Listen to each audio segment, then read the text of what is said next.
E nós tivemos hoje a divulgação do balanço do Banco Central referente ao crédito no país, demonstrando aí que ainda há uma resistência muito grande do sistema bancário, do sistema financeiro e uma redução mais forte dos juros, e há um movimento inexplicável de alta das taxas do cheque especial e do cartão de crédito. Lembrando que o cartão de crédito já passou por uma alteração de regras, o Banco Central, exatamente para tentar induzir uma redução maior dos juros, determinou que as pessoas, agora o consumidor, só possa usar o cartão no rotativo por um mês. Não pagou toda a fatura, tem de entrar num financiamento que é oferecido pela própria administradora. Mas essa linha do rotativo, para quem usa só um mês, para quem atrasa depois do pagamento, ela vem tendo constantemente ajustes para cima.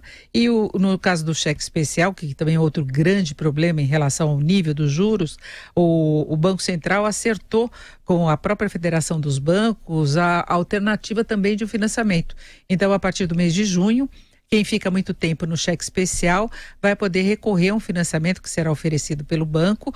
Os juros devem ser bem menores e parcelas fixas. Agora, o grande temor é que as pessoas fiquem se endividando nesse tipo de linha, porque a pessoa continua podendo usar depois tanto o cartão de crédito como o cheque especial. Então, esse é um grande problema. Agora, só para a gente ter uma ideia da média da taxa de juros, a taxa média do cheque especial passou de 324,1% para 324,7% ao ano. Esse é o balanço do mês de março, levantamento divulgado hoje pelo Banco Central. Já os juros médios do rotativo foram de 332,4% para 334,5% ao ano. Então, é fugir de qualquer modo dessas linhas para ver se consegue ter alguma administração financeira melhor, mais eficiente, porque é jogar dinheiro fora. Então, quem não tem condições de obter um financiamento através de outras linhas, deve tentar pelo menos evitar a utilização desse crédito que fica meio disponível. Nós vamos falar da repercussão dessas taxas, desse levantamento agora com o Fábio Bentes, que é economista da Confederação Nacional do Comércio. Fábio, boa tarde. Boa tarde, Denise. Bom, Fábio, eu estava falando que cheque especial e rotativo do cartão foram alvo de ações aí específicas do Banco Central, o cheque especial também vai ter uma linha, agora é meio inexplicável e agora está no foco das discussões aí quando se fala em retomada de crescimento, em estímulo ao crescimento, o porquê de as taxas não caírem para valer. E aí não é apenas nessas duas, as taxas de um modo geral, não é, Fábio? As taxas de um modo geral, Denise, aí não é meio inexplicável não, acho que é totalmente inexplicável, porque os componentes que afetam o custo do crédito no Brasil não evoluíram negativamente para justificar esses patamares atuais de taxa de juros, né? A gente está falando de linhas, por exemplo, no caso das pessoas físicas, como cartão de crédito, cheque especial, elas ficaram mais caras na passagem de fevereiro para março. A inadimplência está caindo, o mercado de trabalho não está nenhuma maravilha, nós sabemos, mas a inadimplência, segundo dados do próprio Banco Central, vem recuando mês a mês, não justifica isso, né? Outra modalidade também muito importante, que é o crédito pessoal, né? O consignado e o não consignado.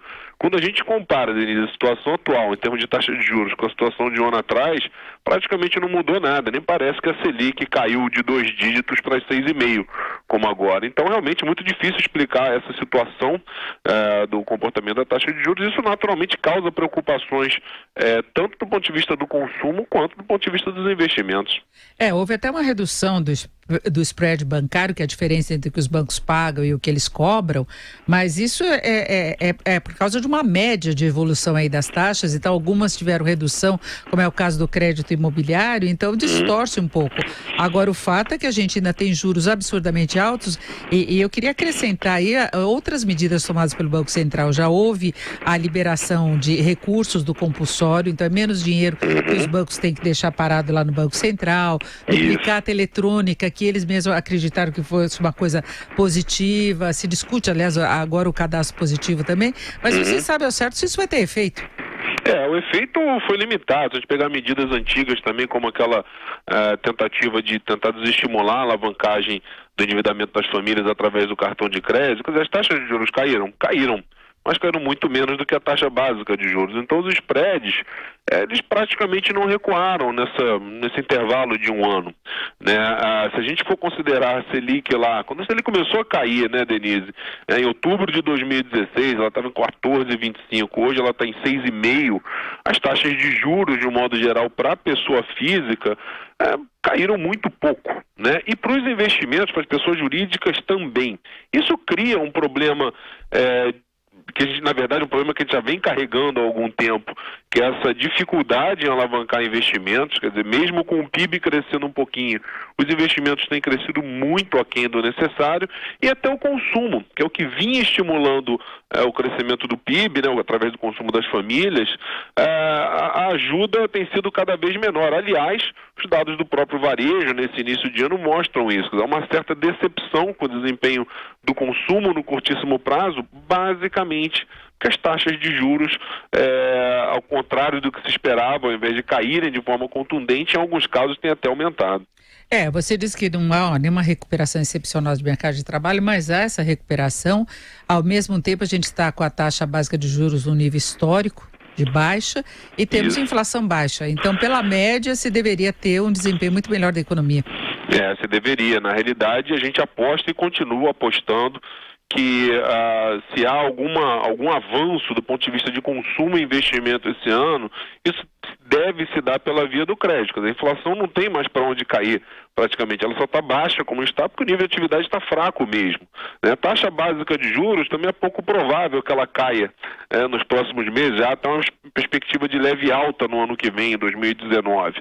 Né? Então, quer dizer, a situação do ponto de vista do consumo e do investimento com as taxas de juros desse primeiro trimestre é uma situação de certa frustração em relação ao comércio, por exemplo, a prestação de serviços, do ponto de vista da geração de receita, ou seja, da venda de comércio de bens e serviços para o consumidor, e também do ponto de vista dos investimentos. Com a taxa de juros no patamar atual e com toda a incerteza decorrente do cenário político, é muito pouco provável que a gente revise expectativas de crescimento do PIB para cima. Ao contrário, a maior chance é que a gente acabe revisando para baixo. A gente esperava um crescimento do PIB em torno de 2,8%, já estou achando cada vez mais improvável esse crescimento. Talvez 2,5% seja algo mais factível diante desses indicadores de crédito pouco favoráveis. Na verdade, falta também retomada de investimentos na economia, tem a questão das incertezas relacionadas às eleições, mas se imaginava que o consumo pudesse ter uma performance melhor, né, Fábio? É impressionante. O comércio esse ano, se a gente pegar os 2 primeiros meses aí de dados divulgados pelo IBGE, o comércio não saiu do lugar. Crescimento de 0,1% em janeiro e de 0% em fevereiro.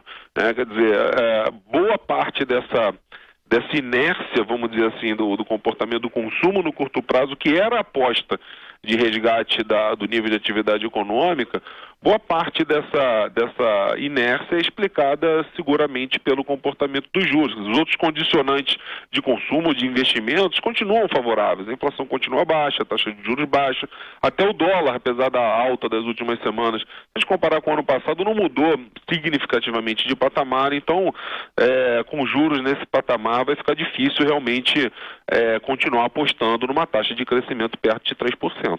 Bom, a tua projeção para o comércio especificamente, qual é? Para o comércio esse ano a gente revisou para baixo, aliás, a expectativa era de uma alta de 5,2% no varejo ampliado, né, que pega os 10 segmentos do varejo, a gente revisou de 5,2% para 5%, e no PIB a expectativa que era de 2,8%, a gente vai revisar ela em breve, apostaria algo aí na casa de 2,6% no máximo. Bom, aproveitando, qual a previsão da Confederação agora para o Dia das Mães, que é uma das datas principais para o setor?